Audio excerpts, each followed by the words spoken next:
শুভ সকাল বন্ধুরা, তোমরা কেমন আছো? আশা করি ভালোই আছো। কোচবিহার জেলার ছোট্ট একটি গ্রাম থেকে আমি দীপিকা। তো তোমাদের আশীর্বাদে আমার পায়ের ব্যথাটা অনেকটাই কমে গেছে এবং আমি হাঁটতেও পারছি, ভালো আছি আর কি। তো দেখো, এদিকে আমার ঘর গোছানো শেষ। ছেলের টিচার আসবে, এই জন্য আমি বই খাতা সব একদম রেডি করে দিয়ে দিচ্ছি। ও পড়তে বসবে, দাদাভাই চলে আসবে। আর এদিকে আমি রেডি করে দিয়ে ওদিকে ওকে খেতে দিয়ে এসেছি। তো তোমাদের সঙ্গে আর ওটা শেয়ার করা হলো না। ওকে বসিয়ে দিয়ে আমি চলে আসলাম টিউবওয়েলের পাড়ে। সমস্ত বাসনগুলো ধুয়ে নেব, ধুয়ে নিয়ে তারপর বাদ বাকি কাজ করব। বলেছিলাম যে আমার জমির কাজটা এখনও কমপ্লিট হয়নি, তো জমির কাজটাকে আমাদের প্রায়োরিটি দিতে হবে, ওইটাই আমাদের লক্ষ্মী। ওটা ছাড়া আমরা চলতে পারবো না। তো এই জন্যই জমির কাজে যাবো জন্য সব কাজ তাড়াহুড়ো করে নিচ্ছি। আমি না, আমার ইচ্ছা করে খুব যে আজ পাঁচটা বউয়ের মতো সাধারণ জীবনযাপন পালন করতে, কিন্তু সময় হয়ে ওঠে না। পরিস্থিতি শিকার আমি। আমারও ইচ্ছা করে বিকেলে একটু আড্ডা দিতে, আমারও ইচ্ছা করে একটু গল্প করতে, একটু সময় কাটাতে, কিন্তু আমার কখনোই হয়ে ওঠেনি এটা। বিয়ের পর থেকেই যে আমি একটা এমন লাইফে জড়িয়ে পড়েছিলাম, স্কুল, প্রাইভেট, ব্যস্ততা, তাড়াহুড়োর মধ্যে সমস্ত কিছু করা, এই যে একটা ব্যস্তময় জীবন, মাঝে মাঝে মনে হয় এই ব্যস্তময় জীবন থেকে বেরিয়ে আসি, কিন্তু উপায় নেই। বেরোতে চাইলেই কিন্তু বের হওয়া যায় না, জীবনটা এভাবেই চলে আসছে। আমারও ইচ্ছা করে ঘুরতে, গল্প দিতে, আড্ডা দিতে, কিন্তু আমার কোনো উপায় নেই। চলতে হবে, চলছি, দেখা যাবে পরে। মানিয়ে নেওয়ার চেষ্টা করছি, কিন্তু কখনো কখনো সত্যি বলছি হিংসা হয়। মনের মধ্যে একটা, কারোর সঙ্গে হিংসা হয় না, মনের মধ্যে হিংসা হয় যে আমিও যদি এরকম করতে পারতাম তাহলে হয়তো ভালো হতো। বিয়ে পরের থেকেই চলছে এরকম, তো চলছেই, এভাবেই জীবনটা চলছে। হয়তো এতে কারো দোষ নেই, এটা আমারই দোষ। আমি নিজেকে এইভাবে তৈরি করেছি যে কয়েকটা পয়সা পাওয়ার জন্য বা কয়েকটা নিজের মতো করে ইনকাম করার জন্য এইভাবে চলে এসেছি। এখন আর হুট করে সব কিছু বাদ দেওয়া যাবে না, আর বাদ দিতেও পারবো না। চাইলেও হয়তো, এখন বলছি, হয়তো সব কিছু ছেড়ে দিলে হয়তো আবার সময় কাটবে না, ভালো লাগবে না, এই একটা ব্যাপার আর কি। তো যাই হোক, জানি না আমার ব্লগগুলো তোমাদের কতটা ভালো লাগে, কিন্তু আমি ভালো দেওয়ার চেষ্টা করি। আর আমার জীবনের যে ছোট ছোট পার্টগুলো আমি তোমাদের কাছে তুলে ধরতে চাই, যে কীভাবে আমি চলছি, আমার মনে কী দুঃখ, কোথায় ব্যথা। তো এদিকে দেখো, দাদাভাই চলে এসেছে গাই দেওয়াতে। তো তোমাদেরকে আজকে গাই দেওয়ানোটা শেয়ার করব। এইভাবেই আমাদের গাই দোয়ায়। এই গরুটার যখন বাছুর হয়েছিল, বাছুরটা হওয়ার পরে 1 মাস পরে বাছুরটা মারা গিয়েছে। তারপরেও কিন্তু গাই দোয়ানো যাচ্ছে, এতটা দুধ হতো। এটা ওই যে বলে না, ক্রস গরু, এরকম এর দুধ হয়েই থাকে, নাহলে গরুটা থাকতে পারে না। এদিকে দেখো, মিস্ত্রি এসেছে, আমাদের নয় কিন্তু প্রিয়াদের মিস্ত্রি, ওদের গাড়ি ঘরটার করছে আর কি। তো সকাল সকালই মা রান্না করে দিল যে সিদ্ধ ভাত খেয়ে তোরা জমিতে চলে যা, এদিকে আমি বাদ বাকি রান্না করি। কেননা তোমাদের সঙ্গে আগেই শেয়ার করেছি যে শনিবার আমাদের নিরামিষ, মা রান্না করে মার ঘরে। তো এদিকে আমরা চলে আসলাম জমিতে ধান শেষ করব আজকে, নিয়ে যেতেই হবে। এই একটা কাল, তো যাই হোক, শেষ করব আজকে। তো তোমরা কারা কারা ধান চাষ করো, কীভাবে ধান চাষ করো, জমিতে আর কী কী চাষ করো, আমাদেরকে অবশ্যই শেয়ার করবে। আমরা সেরকম করে কৃষিকাজ করতে পারি না, কারণ ধানটা করি আর ভুট্টা করি, আলু করি না। আলুতে সবসময় লেগে থাকতে হয়, আর আলুর পরিশ্রমটা অন্যরকম, আর অনেকটা টাকা ঢালতে হয়। আমাদের এতটা সামর্থ্য নেই যে অনেক অনেক টাকা ইনভেস্ট করে আলু করার। তো এই জন্য আমরা আলু করি না। তোমরা কী কী চাষ করো আমাদেরকে অবশ্যই জানাবে কমেন্টে। আর এক দিদি বলেছে, এই জমিগুলো কি আমাদের? হ্যাঁ, এই জমিগুলো আমাদের। জমিগুলো হচ্ছে বাবার। বাবা তো এখন নেই, বাবা মার মার মানেই আমাদের, আমরা তো সবাই একখানেই থাকি, একখানেই খাওয়া দাওয়া করি, তো একসঙ্গেই সব কিছু করে নিই। দূরে আরও জমি আছে 4 বিঘের মতো, ওখানেও ধান চাষ হয়েছে। ওই ধানগুলো এনে রেখেছি, তোমাদেরকে দেখিয়েছি। ওগুলো আলাদা ধান, মোটা ধান, বিক্রি করার জন্য। তো চলে যায় আর কি, ডাল ভাতে চাষাবাদ করে এভাবেই চলছি। দেখা যাক কতদিন এভাবে চলতে পারি। তোমাদের আশীর্বাদ থাকলে অবশ্যই এগিয়ে যাব।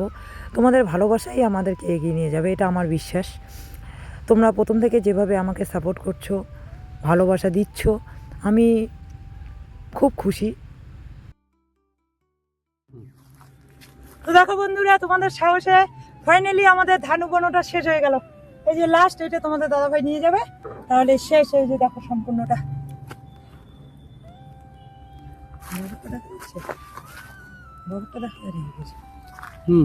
বাবার আটিগুলো দিয়ে ওগুলো দেখা দেখা তো যাবেই। ওই আটিগুলো আমাদের নয়, কিন্তু ওগুলো হচ্ছে আমার কাকা শ্বশুরের আর কি, বাবার ছোট বাবা বলে রাখি, ওই বাবার। ওগুলো বাবা বুঝছে, ওগুলো আমাদের নয়, আমাদেরটা শেষ। তারপরে এখন আমরা দিব পুঁজি। তো তোমাদের সঙ্গে অবশ্যই শেয়ার করবো কিভাবে আমরা ধানগুলো পুঁজি দিয়ে রাখি।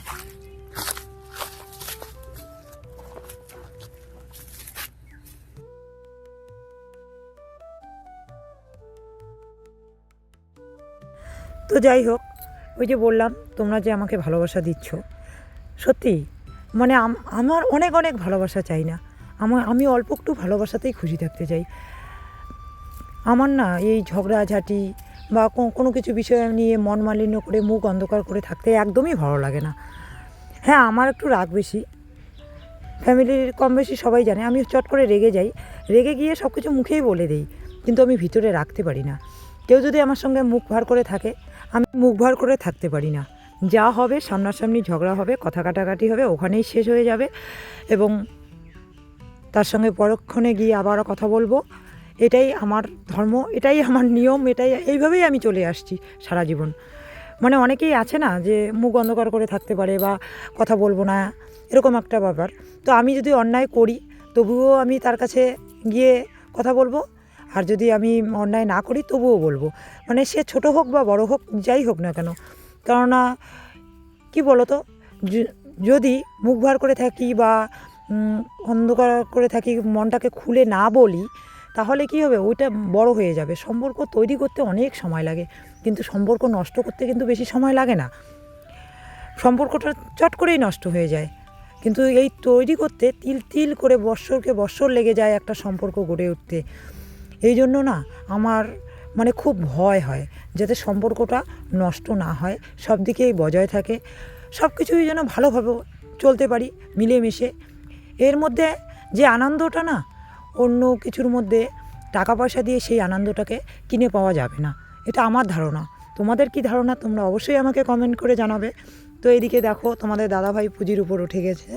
আমি ধান একদম ঢিলে ঢিলে দিচ্ছি, এভাবে দিয়ে রাখবো, পরে প্লাস্টিক দিয়ে ঢেকে দেবো রাত্রেবেলা, বা বৃষ্টি হলে প্লাস্টিক দিয়ে ঢেকে দিলে আর ধানটা নষ্ট হবে না।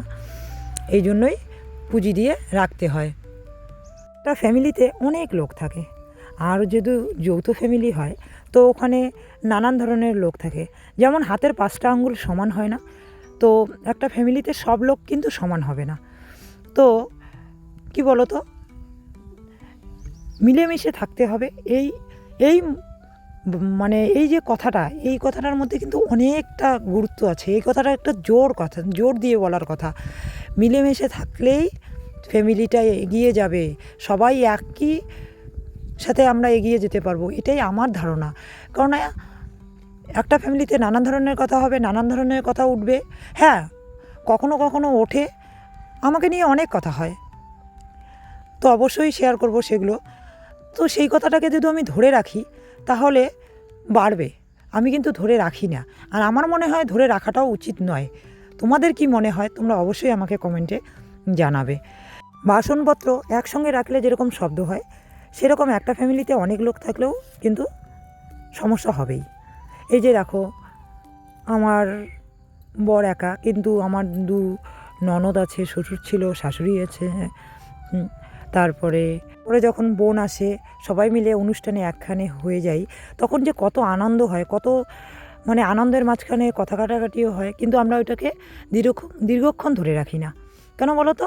আমরা তো একই রক্ত, আমরা একই ফ্যামিলির লোক, তো এত ধরে রাখার কিচ্ছু নেই।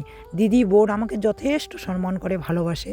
হ্যাঁ, আমি ভুল করলে ওরা বলে, ওরা ভুল করলেও আমি বলি, কিন্তু আমাদের যে বন্ডিংটা মানে বলার মতো নয়, একটা অসাধারণ বন্ডিং। মানে কেউ কারো কথা দুঃখ পাই না বা ওটাকে ধরে রাখি না। এইভাবেই আমাদের সংসারটা চলে আসছে। আশা করি তোমাদের আশীর্বাদে এইভাবেই চলবে। যেরকম কি বলো তো, গাড়ির ঘরটা নিয়ে অনেকেই না জেনে না বুঝে অনেক কিছুই বলে দেয়। আজ নয়, আজ তো অনেক দিন হয়ে গেল গাড়িটা নেওয়ার। আজ নয়, কাল নয়, প্রিয়ার সঙ্গে সম্পর্কটা সেই শুরু থেকে। তো একটা সম্পর্ক এতদিন ধরে চলে এসছে, তো এটা কি ভেঙে যাওয়ার মতো সম্পর্ক? তোমরাই বলো। তো যাই হোক, গাড়ির জায়গা দেওয়া নিয়ে এত মানে নানান ধরনের কথা, নানান ধরনের মানে প্রশ্নের সম্মুখীন হতে হচ্ছে আমাকেই। তো দেখো বন্ধুরা, এখন কটা বাজে গো? 4টাই বাজে। এই যে ফাইনালি পুঁতিটা দেওয়া হলো। এগুলো হচ্ছে 1.5 বিঘা 100 বিঘা জমির ধান আর কি এখানে। আর ওগুলো পুঁতি দিলাম না, কেননা এগুলো কালকেই আসবে গাড়ি ভেঙে ফেলবে। এটা আলাদা ধান, এটা আলাদা ধান, এই জন্য আলাদা আলাদা করে রাখা হলো। এটাতে আমরা পুঁতি দিয়ে দিচ্ছি, এটা কয়েকদিন পরে ভাঙবো। আর এইটা পুঁতি দেয়নি এই কারণে, এই ধানটা বিক্রি হবে তো মোটা ধান, এটা তো দেখো এই জন্য আলাদা করে রাখা হয়েছে। মাত্র স্নান সেরে আসলাম, শ্যাম্পু করে নিলাম, কারণ দেখলে পুঁজি দিতে গেলে যে মাথায় যতই গামছা মাথায় দেওয়া থাক না কেন, তবুও কিন্তু ধুলোটা লেগেই যায় মাথায়। তো এই ধুলোটা লেগে গেলে কি হবে বলো তো? সর্দি লেগে যাবে। আর আমার একটু গলার প্রবলেম আছে, মানে অল্প একটু বেশি ঠান্ডা লাগলেও গলাটা বসে যায়, আবার গরম লাগলেও গলাটা বসে যায়। তো যাই হোক, কাজ শেষ হলো, এখন বাজে 4:45। আমরা এখন খাবো। খাওয়া দাওয়া করে আমার টিউশন যেতেই হবে, সোমবার থেকে পরীক্ষা, আমাকে টিউশন যেতেই হবে। টিউশনে যাব। ভেবেছিলাম যে আজকে তাড়াতাড়ি কাজটা কমপ্লিট করতে পারবো, কিন্তু পুঁতি দিতে অনেকটা সময় লেগে গেল। আবার দেখো, এদিকে বিয়ে বাড়ি গিয়েছিলাম, জামা কাপড়গুলো ধুয়ে রেখেছি এখানে, এগুলো এখনো গোছানো হয়নি, এরকম এলোমেলো হয়ে মানে হয়ে থাকবে, এই জন্য একটা রাব ভাঁজ দিয়ে রেখেছি। এখানে আবার দেখো জামা কাপড় ঝুলিয়ে রেখেছি, শাড়িগুলো এগুলো এখনো গোছানো হয়নি। আবার এই যে সুকেজের মধ্যে, আমি কিন্তু সুকেজের মধ্যে এইভাবে শাড়ি রাখি না, এগুলো ধুয়ে এমনি একটা নর্মাল ভাঁজ দিয়ে রেখেছি। তো পরে আমি রাত্রে যখন গোছাবো তখন তোমাদের সঙ্গে অবশ্যই শেয়ার করব আমি জামা কাপড় কিভাবে ভাঁজ করে প্যাকিং করে রাখি। আমার প্যাকিং করে রাখতে খুব ভালো লাগে, যখন বের করি মনে হয় যেন একটা নতুন জামা বের করছি, এরকম একটা ব্যাপার। তো আমার সমস্ত শাড়ি প্যাকেট করা। তা পরে আমি রাত্রে যখন ছেলেকে পড়াবো, ছেলে পড়তে থাকবে, তখন আমি ওই কাজটা করব। আজকে করতেই হবে আমাকে। তো দেখো, আমরা তো জমিতে কাজ করছিলাম, তো মা এদিকে রান্না করে রেখেছে আমাদের জন্য। সকালে আলু ভাজাটা, আমি আলু ভাজা খেতে ভালোবাসি, এই জন্য আলু ভাজাটা রেখে দিয়েছে। আর দুপুরে করেছে করলা আলু ভাজা, এই যে লাল শাকটা করেছে, সয়াবিন আলু লাউয়ের ডগা দিয়ে সবজি করেছে। নিরামিষ আজকে শনিবার আমাদের, এই জন্য। তো দেখো বন্ধুরা, সন্ধ্যা লেগে গেল, তারপরেও পড়াতে যাব, কেননা বললামই পরীক্ষা, মিস দেওয়া যাবে না। মিস দিলে আমার আর কি, আমারই রুচিতে বাঁধে। তো আমার যত কষ্টই হোক না কেন আমি যাব। তোমাদের দাদাভাই পরে গিয়ে আমাকে নিয়ে আসবে। তো প্রচন্ড ঠান্ডা লাগছে, সোয়েটার গায়ে দিয়ে দিচ্ছি, তবুও হচ্ছে না। তোমাদের দাদাভাই জ্যাকেটটা পরে দিচ্ছি, হয়তো বা দেখতে পাগল পাগল লাগবে, কেউ অনেকেই বলবে যে পাগল পাগল পাগল পাগল লাগতেছে। হ্যাঁ,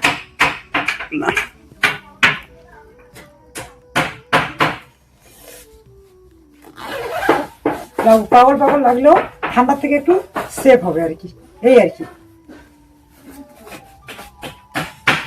তোমরা বলো কেমন লেগেছে, পাগল পাগল নাকি?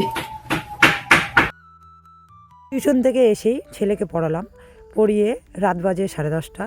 এক পিসির বাড়িতে কীর্তনের প্রসাদ খাওয়ার নিমন্ত্রণ ছিল, তো সেখানে চলে গেলাম। ছেলে পড়া শেষ, তো মা ওখানে আগের থেকেই ছিল। সম্পূর্ণ পড়াশোনা শেষ করে সমস্ত কিছু কমপ্লিট করে তারপরে প্রসাদ খেতে আসলাম। এদিকে প্রসাদ দিয়ে দিচ্ছে, খিচুড়ি প্রসাদ, ছেলের খুব পছন্দ, এই জন্যই আরও বিশেষত আসা। তো এখন বাজে 11:30, প্রসাদ খেয়ে চলে আসলাম। এই জামাগুলো অলরেডি একটু ভাঁজ করাই ছিল, তো ঠিকঠাক ঠিক জায়গার মতন রাখা ছিল না। তো বাদ বাকি আরো কতগুলো জামা আছে, এগুলো সব ভাঁজ করব আর ঢুকিয়ে রাখবো আলমারিতে। তো তোমরা দেখতে থাকো ঠিক আমি আলমারিতে কিভাবে কিভাবে জামা কাপড় রাখি। তো জামা কাপড় রাখতে রাখতে তোমাদের সঙ্গে আর একটা মনের কথা শেয়ার করি। সেটা কি বলো তো, ওই যে আগেই বললাম যে সম্পর্কটা আজকের নয়, প্রিয়ার সঙ্গে অনেক দিনের সম্পর্ক। তোমরা আমাকে চিনেছো কীভাবে? অনেকেই কমেন্টে বলেছিল দিদিভাই প্রিয়াদির ব্লগে তোমাকে দেখেছি তাই এসেছি। তো আজকের থেকে নয়, তো সেই সময় থেকে আমি ওদের বাড়িতে থাকি বা ওদের বাড়িতে প্রত্যেকটা অনুষ্ঠানে আমাকে তোমরা দেখতে পাও। আমি কি করি, কিভাবে চলি, তোমরা আমাকে ওখান থেকেই চিনেছো। তো এই যে এখন মানে অনেক প্রশ্ন চলে আসছে যে আমি ব্লগার হলাম জন্য প্রিয়ার পিছু পিছু ঘুরতে যাব কেন বলো তো? এর আগেও প্রিয়ার সঙ্গে মিশতাম, ঘুরতাম, পিছু পিছু নয়, সঙ্গে সঙ্গে ঘুরতাম, সঙ্গে সঙ্গে ছিলাম আর সঙ্গে সঙ্গেই থাকবো, একসঙ্গেই চলবো। এর আগেও একসঙ্গে পথ চলেছি, এখনও একসঙ্গেই পথ চলবো। হ্যাঁ, হয়তো বা পথ চলাটা অন্যরকম ছিল, আগে আমি অন্যরকমভাবে চলতাম, এখন মানে কাজটা হয়তো একই কাজ করছি। তো তার মানে এই নয় যে আমাকে ওর পিছু পিছু চলতে হবে, ওর সঙ্গে ঘুরবো, ওর সঙ্গে চলবো, পিছু কেন ঘুরতে যাব? আগে যখন ওর সঙ্গে ছিলাম, ওর ব্লগে আমাকে দেখেছো, তাহলে তখন তো কোনো প্রশ্ন হয়নি। তখনও তো আমি ওদের বাড়িতে অনুষ্ঠান হলে রাত 12টা 12:30 অবধি থাকতাম। লাস্টে আমরা 3 যা মিলে, প্রিয়া, আমি, আমার বড় যা, যে জায়ের টুইন বেবি, 3 যা মিলেই বসে বসে খেতাম, লাস্টে মজা করতাম, আসতাম। তখন কিন্তু কেউ বলেনি, তখন কারো মনেই হয়নি। এখন ওই যে প্রফেশনটা এক হয়ে গেছে না, অনেক প্রশ্নের সম্মুখীন হতে হয়। তো একটাই কথা বলবো, যে যাই বলুক না কেন, যে যেভাবে নেক না কেন, আমি এগুলোকে গায়ে মাখবো না। আমি এগিয়ে যাব, ওর সঙ্গেই থাকবো। ও আমাকে যতটা ভালোবাসে ঠিক আমি ততটাই ওকেও ভালোবাসি। দুজনের ভালোবাসাটা সমানই থাকবে। ঝড় আসবে, ঝড় থেমেও যাবে, সেই ঝড়ের জন্য আমরা আটকে যাব না, আমার মনে হয়। আর আমি স্বার্থে ঘুরি না, এর আগেও বলেছি। তো এই কথাটা যদি আমি হাজার চিৎকার করেও বলি না, কেউ হয়তো বিশ্বাস করবে না। হ্যাঁ, আমার সঙ্গে মিশতে মিশতে বুঝতে পারবে, অনুভব করতে পারবে, কিন্তু বিশ্বাস করবে না। কেউ যদি বিশ্বাস না করে, তো আমি কিভাবে তাকে বিশ্বাস করাবো? বিশ্বাসটা হচ্ছে নিজের কাছে। তো যাই হোক, সঙ্গে চলতে হয় না, পিছু পিছুও ঘুরতে হয় না। ভালোবাসাটাই সবথেকে ইম্পর্টেন্ট আমার কাছে। আজ হয়তো ব্লগ করছি, চেষ্টা করব ভালো করে ব্লগ দেওয়ার। আমি ওর পিছু পিছু চললে বা ওর সঙ্গে সঙ্গে চললেই যে তোমরা আমাকে দেখবে বা আমার ভিউজ হবে তা নয়। তোমরা যদি আমাকে ভালোবাসো তবেই আমি এগিয়ে যেতে পারবো, ওর পিছু পিছু ঘুরলেই এগিয়ে যাওয়া যাবে না। তো এই যে কতগুলো প্রশ্ন, এই প্রশ্নগুলো না কখনো কখনো আমাকে কুড়ে খায়। আমার ভিতরটা খুব খারাপ লাগে যে যখন আগে ঘুরতাম তখন কি মানুষ দেখেনি, তখন কি মানুষ বোঝেনি যে ও কীরকম? আজ ব্লগ খোলার সাথে সাথেই এত প্রশ্নের সম্মুখীন হতে হচ্ছে আমাকে। হ্যাঁ, মানুষ তো কোথাও না কোথাও মনের মাঝখানে একটু দাগ কেটেই যায়। রক্ত মাংসে গড়া মানুষ, দাগ তো কাটবেই। তো দেখো, ফাইনালি আমার এই সাইডটা গোছানো হয়ে গেল। আমি কিন্তু প্যাকেটিং করে রাখি জামা কাপড়, কেননা আমার ভালো লাগে আর কি জামা কাপড় প্যাকেটিং করে রাখতে। মানে বের করলেই একটা নতুন নতুন অনুভূতি, মানে নতুন নতুন একটা ভাব। তোমরা কিভাবে জামা কাপড় রাখো আমাকে অবশ্যই কমেন্ট করে জানাবা। এই দেখো, নিচে ব্ল্যাঙ্কেট রাখা আছে, লেপ রাখা আছে। আমাদের যখন আত্মীয় স্বজন আসে তখন লাগে, এই জন্য এগুলো এক্সট্রা করে বানানো, কেনা রেখে দিয়েছি আমি। যখন লাগে তখন বের করে নিই। আর সমস্ত শাড়িগুলো আমি প্যাকেটিং করে রাখি। এটা আমার আজকের না, মেয়েবেলার অভ্যাস। আমার ভালো লাগে। তোমাদের কীরকম লাগলো আমার শাড়ি রাখার সিস্টেমটা অবশ্যই কমেন্টে জানাবা। আর এক দিদি বলেছিল আমার এই শাড়িটা যে বিয়েবাড়িতে পরে গেছিলাম, তো এই শাড়িটা খুব ভালো লেগেছে। তো এরকম শাড়ি পায় না। অ্যাকচুয়ালি এই শাড়িটা প্রিয়ার ওখান থেকেই নেওয়া, প্রিয়ার দোকানের, যখন ও অনলাইন ব্যবসা করতো তখন কিনেছি। শাড়িটা আমারও খুব পছন্দ, ভালো লাগে আর কি আমার। সত্যি শাড়িটা সুন্দর, ওর দোকানেরই জিনিস, ওর দোকানের অনেক কিছু আমার নেওয়া আছে। তো আস্তে আস্তে যখন আমি পরবো তখন অবশ্যই জানাবো। তো দেখো এখানে আবার হেলমেটটাও ঢুকিয়ে রেখেছি। অনেকে ভাববে যে হেলমেট কেন গোদরেজের ভিতরে, কি বলো তো, ছোট হেলমেটটা বাইরে আছে আর বড় হেলমেটটা ভিতরে রেখেছি, কেননা যাতে ধুলো না হয়। তো বন্ধুরা, এখন বাজে রাত 12:30। সমস্ত জামা কাপড় গোছাতে গোছাতেই রাত 12:30 হয়ে গেল। তো আমি যেভাবে গোছালাম এইভাবে আমি আগের থেকেই গুছিয়ে আসছি। এটাতে আমার ভালো লাগে। আপনাদের কেমন লাগলো অবশ্যই জানাবে। আর তোমরা হয়তো অনেকেই ঘুমিয়ে পড়েছো। তো আজকের ব্লগটা এই পর্যন্তই। ভালো থাকবেন, সুস্থ থাকবেন, শুভরাত্রি।